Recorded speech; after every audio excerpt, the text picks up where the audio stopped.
Excuse me engineer sir, site progress எப்படி போயிட்டுருக்கு? இப்போ ஃபர்ஸ்ட் ஃப்ளோர் பிளாஸ்டிங் போயிட்டுருக்கு. அது பெட்ரூம் பிளாஸ்டிங் பண்ணியிருந்தாங்க. சரி அதெல்லாம் செக் பண்ணலான்னு வந்தேன். இப்போ லிவிங் இன்னும் கிச்சன் இன்னும் பேலன்ஸ் இருக்குது.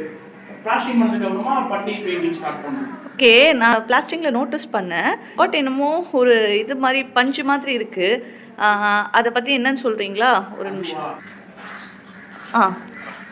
இங்கே இந்த பஞ்சு மாதிரி இருக்கு இல்லையா, இது என்ன சார்?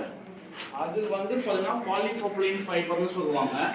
அது வந்து பிளாஸ்டிக் மாட்டரில் தான் மிக்ஸ் பண்ணி போடுறதுனால அது வந்து கிராக் வந்து பார்த்தீங்கன்னா நம்மளுக்கு வந்து அவாய்ட் பண்ணணும். சொன்னால் நாங்கள் யூஸ் பண்ணுறது பார்த்தீங்கன்னா பில்டிங் டாக்டர் கிராக் ஃபைபர்.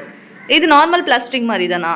ஆமாம். இப்போ நம்ம வந்து இது எப்படி என்ன பண்ணணும்னா, ஃபஸ்ட்டு சாண்டும் சிமெண்ட்டும் மிக்ஸ் பண்ணிட்டு நான் ட்ரை மிக்ஸ்லேயே பண்ணிடணும். ஸோ ஃபஸ்ட்டு சாண்டும் சிமெண்ட்டும் ட்ரை மிக்ஸ் பண்ணிட்டு அதுக்கப்புறமா இந்த கிராக் ஸ்டாப் ஃபைபரை ஆட் பண்ணிட்டு அப்புறமா வந்து என்ன பண்ணணும், தண்ணியில் கெமிக்கல் மிக்ஸ் பண்ணி அது போட்டு பிளாஸ்டிங் பண்ணால் நம்மளுக்கு வந்து கிராக் வந்து நம்மளுக்கு வந்து இதுவும் அவாய்ட் ஆகும்.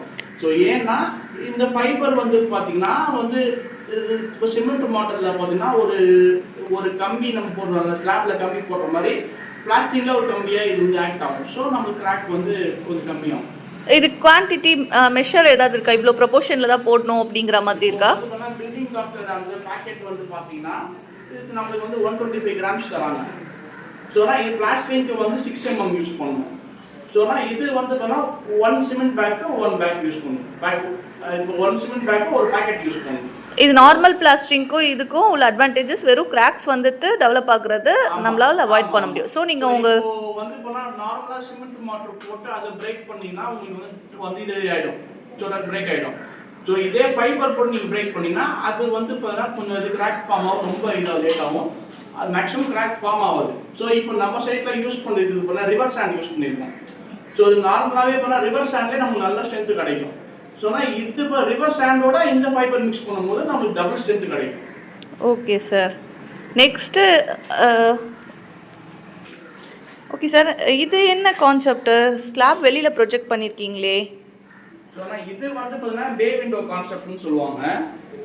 ஸோ நம்ம என்ன பண்ண கன்ஸ்ட்ரக்ஷன் பண்ணும் போதே பார்த்தீங்கன்னா வந்து ஸோ நம்ம என்ன பே விண்டோ டிசைன் பண்ணிட்டு அப்புறமா இந்த ஸ்லாப் இருக்குல்ல, டாப் ஸ்லாப் வந்து பார்த்தீங்கன்னா 120 தான் நம்ம பிளான் பண்ணணும். டாப் ஃபினிஷிங்கே பார்த்தீங்கன்னா 120 பிளான் பண்ணணும். ஸோ ஏன்னா நம்மளோட சேர் சைஸ் சோஃபா சைஸ் எல்லாமே பார்த்தீங்கன்னா 1 feet 6 inches தான் இருக்கும். ஸோ இப்போ நம்மளே காங்கிரீட் போட்டு அதுக்கு மேலே நம்மளுக்கு வந்து பார்த்தீங்கன்னா சில பேர் கிரானைட் கேட்பாங்க, ஸோ சில பேர் மார்பிள், சில பேர் குஷன்.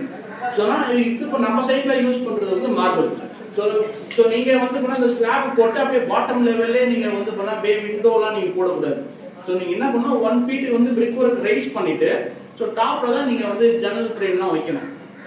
ஸோ ஏன் ஜன்னல் ஃப்ரேம் ஏன் வைக்கணும்னா அது வந்து தண்ணி உள்ளே வந்துடும். ஸோ தண்ணி உள்ளே வராமல் இருக்கிறதுக்கு 1 feet பிரிக் ஒர்க் பண்ணிட்டு அதுக்கு மேலே நீங்கள் ஜன்னல் ஃப்ரேம்லாம் வச்சிங்கன்னா உங்களுக்கு சேஃப்டியாக இருக்கும். ஓகே, இது பார்க்க வெளியில் எக்ஸ்டீரியர் டிசைனும் எலகண்ட்டாக இருக்கும், உள்ளே வந்துட்டு நமக்கு ஒரு சீட்டிங் ஏரியா கிடைச்ச மாதிரியும் இருக்கும். ஸோ ஈவினிங் டைமில் சில் பண்ணுறதுக்கு இது ஒரு நல்ல ஸ்பாட்டாக நம்ம யூஸ் பண்ணிக்கலாம் இல்லையா?